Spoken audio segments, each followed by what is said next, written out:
Our proposal fulfills our sacred duty to those living here today while ensuring America remains a welcoming country to immigrants joining us tomorrow.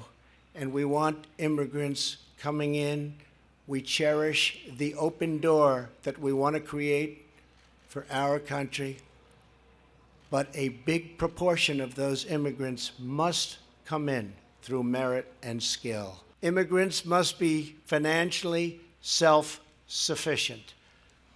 Finally, to promote integration, assimilation, and national unity, future immigrants will be required to learn English and to pass a civics exam prior to admission.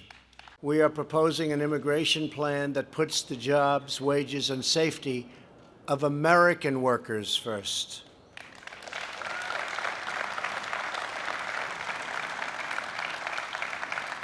Our proposal is pro-American, pro-immigrant, and pro-worker. It's just common sense.